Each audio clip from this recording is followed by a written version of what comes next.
नमस्कार। अभी हमारे साथ हैं national institute of urban affairs India से रैना सिंह जी। मैम, बहुत बहुत स्वागत है आपका रेडियो कुमाऊं वाणी में हमारे कार्यक्रम में। Thank you Bahadur ji. मैं बहुत ही इट इज माय प्रिविलेज आपने मुझे इनवाइट किया और आपसे बात करके मैं आपके जो भी सवाल हैं मैं आपके सवालों का जवाब दे सकती हूँ जी और आपसे बात करके बहुत ही अच्छा लग रहा है। जी मैम, पहला सवाल है कि जलवायु परिवर्तन और जो बहुत ज़्यादा अतिवृष्टि या बादल फटने की स्थितियां अभी देखने को मिल रही हैं कुमाऊं और गढ़वाल यानी कि हिमालयी क्षेत्र में, तो हमारे जो पहाड़ी क्षेत्र हैं इन इलाकों में जैसे कि नैनीताल, रानीखेत या अल्मोड़ा शहर है, तो इन्हें इससे क्लाइमेट चेंज से इन शहरों को कितना खतरा है? जी, ये बहुत ही इम्पोर्टेंट सवाल है। एक्चुअली अगर आप देखिए क्लाइमेट चेंज जिसे हम जलवायु परिवर्तन भी कहते हैं, हम्म, उसकी वजह से सभी सभी शहर, मतलब हम हिंदुस्तान में अगर देखें, इंडिया में देखें, अक्रॉस द कंट्री सिटीज बहुत ज्यादा वल्नरेबल हैं, बहुत ज्यादा मतलब रिस्क पर हैं। जी और स्पेशली बिकॉज हमारा जो शहर है वहाँ पर बहुत ज्यादा पॉपुलेशन होती है, इंफ्रास्ट्रक्चर होता है, हर जी तरीके की इकोनॉमिक एक्टिविटीज होती हैं। तो इस वजह से शहरों में इसका बहुत ज्यादा इम्पैक्ट देखने को मिलता है।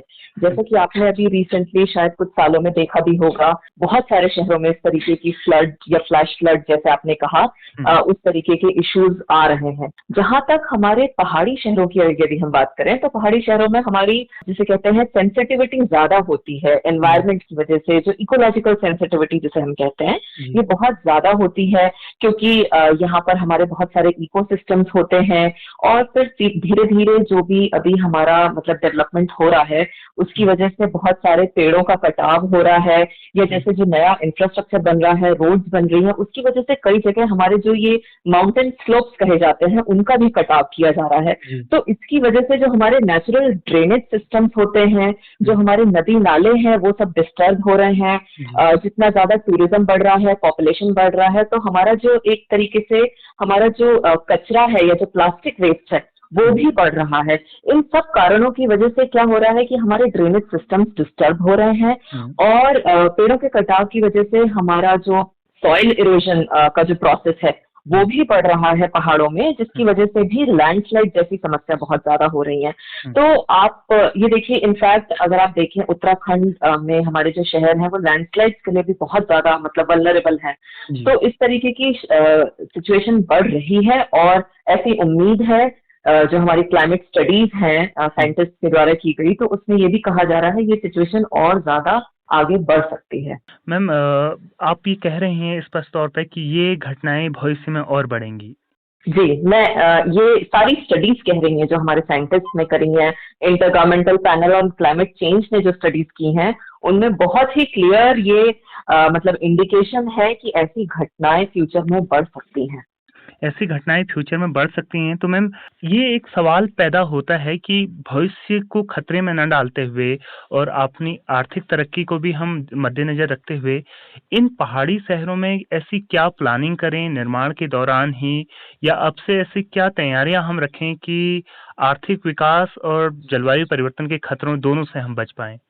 जी, तो इसमें एक्चुअली यदि हम देखें बहुत तरीके की मतलब एक्शंस हैं, बहुत तरीके के जिसे हम कहते हैं मेजर्स या स्ट्रेटजीज, जी जिनको कई हमारे हिमालयन रीजन में जो शहर हैं उनको मतलब अभी ही मतलब उनको अपना रहे हैं, उन्हें इम्प्लीमेंट कर रहे हैं।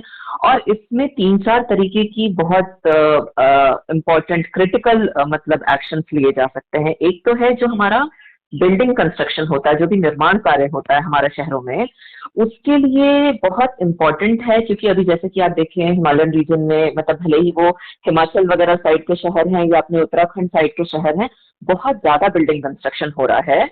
और उसके लिए बहुत इंपॉर्टेंट है कि बिल्डिंग कंस्ट्रक्शन तो जैसे कि आपने कहा जरूरी है इकोनॉमिक पॉइंट ऑफ व्यू से भी, लेकिन वो करते टाइम हमें ये ध्यान में रखना होगा एक कि हम मतलब जो हमारे स्लोप है जिन पर ये कंस्ट्रक्शन कर रहे हैं उनके लिए कहा जाता है कि जिनका 30 डिग्री से ज्यादा का स्लोप है उन उन स्लोप्स पर हमें कंस्ट्रक्शन नहीं करना चाहिए, क्योंकि ये बहुत ज्यादा रिस्क प्रोन स्लोप्स होते हैं। और अगर बारिश या फ्लैश फ्लड टाइप की चीजें होती हैं, लैंडस्लाइड होती है, तो इन स्लोप्स पर जो बिल्डिंग्स हैं उनको ज्यादा खतरा होता है। तो बिल्डिंग कंस्ट्रक्शन करते टाइम हमें कुछ ये बेसिक चीजें ध्यान में रखने की जरूरत है कि हम स्लोप को ध्यान में रखें। दूसरी चीज इसके अलावा जैसे अगर कोई भी बिल्डिंग कंस्ट्रक्शन किया जाता है तो उसके साथ साथ ये भी जरूरी है कि वहां पर पानी का सप्लाई कैसे होगा, उसका जो कचरा निकलेगा जो लोग वहां पर रह रहे होंगे उसको कैसे मैनेज किया जाएगा, प्लास्टिक का जो यूज हो रहा है आप उसको कैसे मिनिमाइज कर सकते हैं। या सिमिलरली अगर हम किसी घर में रह रहे हैं तो हमारा जो सीवर ड्रेन होगा वो कहाँ पर जाएगा, और ये जानना मतलब ये भी ध्यान रखना जरूरी है कि हमारा सीवर ट्रीट होके जाना चाहिए, सीधे ही नाले में या सीधे ही पहाड़ के स्लोप पर नहीं डाल देना चाहिए हमें, जो कि हमें अक्सर देखने को मिलता है। तो इस सब तरीके की चीजें हमें ध्यान में रखने की काफी आवश्यकता है। और पहाड़ों के पॉइंट ऑफ व्यू से of course climate change related aspects तो है ही, बट इसके अलावा हमारा उत्तराखंड के शहर अर्थक्वेक पॉइंट ऑफ व्यू से भी काफी क्रिटिकल रीजन में आते हैं। तो ये चीजें हमारी क्लाइमेट चेंज से रिलेटेड जो फ्लैश फ्लड टाइप की रिस्क है उसके लिए भी इम्पोर्टेंट है, और इसके साथ साथ अर्थक्वेक टाइप के जो हमारे बाकी रिस्क हैं उसके लिए भी इम्पोर्टेंट है। तीसरी चीज एक जो मुझे अभी ध्यान में आ रही है जो कि हमें रिसेंटली काफी देखने को मिली है, वो है कि हम देख रहे हैं कि हमारे जो जंगल हैं, हमारे पहाड़ी इलाके हैं, वहां पर जो ये जिसे हम वाइल्ड फायर कहते हैं, फॉरेस्ट फायर कहते हैं, उस तरीके के इंसिडेंट भी बढ़ रहे हैं। इसके पीछे कारण ये है कि जलवायु परिवर्तन की वजह से भी हमारा जो तापमान में जो इंक्रीज हो रहा है, और ये सिर्फ हिंदुस्तान में ही नहीं बल्कि दुनिया के और भी देशों में हो रहा है। हो सकता है आपने अभी रिसेंटली न्यूज में सुना हो, कनाडा और यूएस जो है वहां के भी बहुत सारे शहरों के आसपास जो जंगल हैं उनमें वाइल्ड फायर्स मिली हैं। सिमिलरली ऑस्ट्रेलिया में भी ऐसे बहुत सारे केस, सिडनी शहर जो है उसके एकदम चारों तरफ जंगल में इतना ज्यादा फायर हो गया जिसकी वजह से लोगों का सांस लेना मुश्किल हो गया था, बहुत ही बुरी हालत हो गई थी। तो ये भी हमारे जंगलों में, हमारे पहाड़ों में हमें ये फायर के इंसिडेंट्स भी बढ़ते हुए दिख रहे हैं।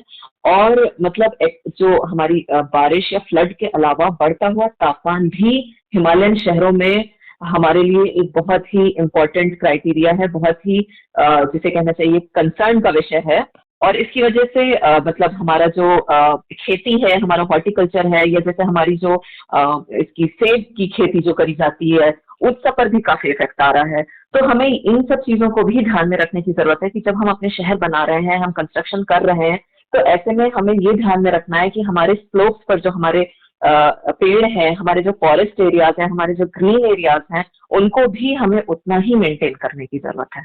बहुत बहुत धन्यवाद मैम, आपने कीमती समय दिया और ये महत्वपूर्ण जानकारी हम तक साझा की। Thank you.